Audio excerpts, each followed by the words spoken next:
Bosnia in the southeast portion of the country. That's right, Bosnia and Herzegovina. If you haven't thought about visiting Bosnia before, you should. The cities, the culture, nature, it checks all the boxes. There is still a little bit of intensity, but mainly just during the football time. And why we think you should be jumping at the chance to visit in this episode of Window Seat.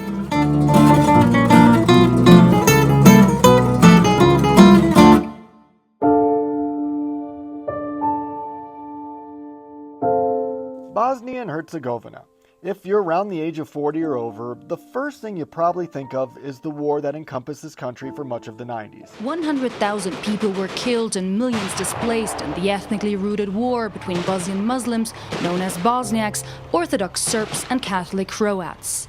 If you're younger, you may just not know much about it at all, except that it borders Croatia. But when it comes to travel, this is a place that should be rising on your list of places to go to. And when talking about Bosnia tourism, a good jumping off point is Mostar. We can call it the capital city of Herzegovina region, so of the southern part of the land. We have around 110,000 people living here with the surrounding. And that's not just for the daredevil jumpers who take the plunge 24 meters down off the Stari Most bridge. Regular jumpers that do it not just during the season, but basically the whole year. So it's not a hobby what they do, it's how they really earn their money. If they collect between 30 and 50 euro altogether, of course, then somebody jumps. I mean, that's just nuts. It's even become a popular spot for Red Bull cliff jumpers. And to witness what they do in person is equal parts scary and impressive. Mostar was one of the most destroyed cities during the war.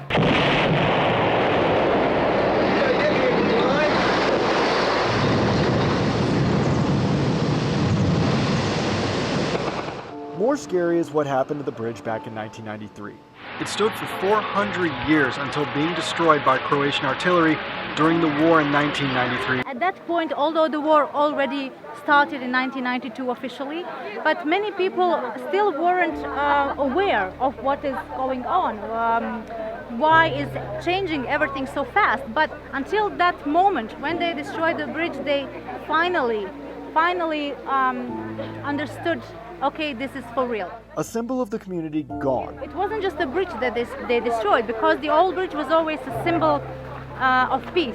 It was always a symbol of unity that practically didn't separate the city, but it just put it together again. But rebuilt with the help of UNESCO and the world in 2004. This great reopening and everything you see here was full of people. It was a really big event. And year after that, the whole old town was put on the UNESCO list as a World Cultural Heritage.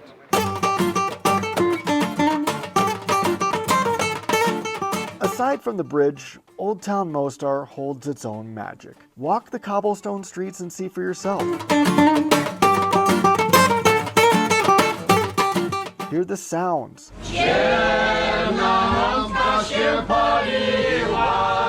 See the Turkish houses and old medieval architecture, or just explore the shops and restaurants. By the way, super inexpensive with delicious local cuisine. When we visited Mostar, we spent a lot of time walking around on these streets. There's just something different about it, a feel, a vibe. You just don't understand it until you come here. And this is just the best way to see what they actually made.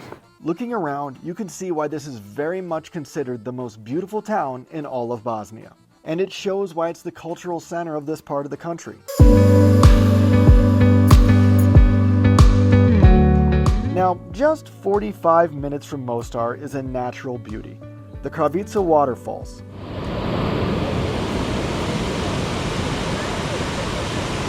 Located in a natural reserve, this place is stunning. Come for a picnic, a kayak, or just enjoy these 25-meter high waterfalls cascading into a pristine lake.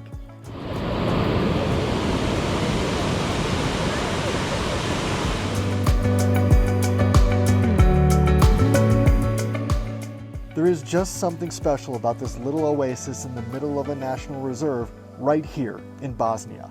Open from May to October, the serene nature can take you to your happy place. It's not hard to hike to or even take the little train. Not far from there is the old medieval town of Počitelj. And I'm sorry if I butchered that pronunciation. It's one of the 100 most endangered cultural sites in the world by World Monuments Watch. With the clock tower, mosque, fort. This town of less than 800 people provides a lot of reason to stop if you're headed to Mostar or back over to Croatia. To be honest, I'd never heard of this little village. It was just there on the side of the road when our tour bus stopped. But I'm so glad we were able to take our time and really get a little bit of exploration in, because it was well worth it.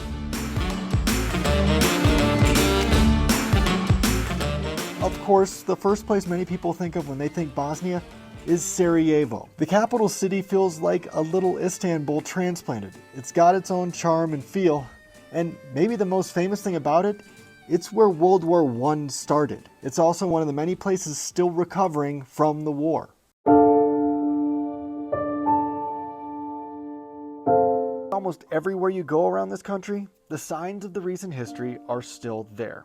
During our recent visit to the northern town of Derventa, we could see those signs. They're a stark reminder of what was. But if you visit this country, you definitely can see the beauty of what it can be. Today the situation is much better, so it's a big difference of how people get along with each other as they used during the war and after the war, at the beginning of a new country, so to speak, after the war. There is still a little bit of intensity, but mainly just during the football time, which is practically wherever you go, it's pretty much the same, but it's much better.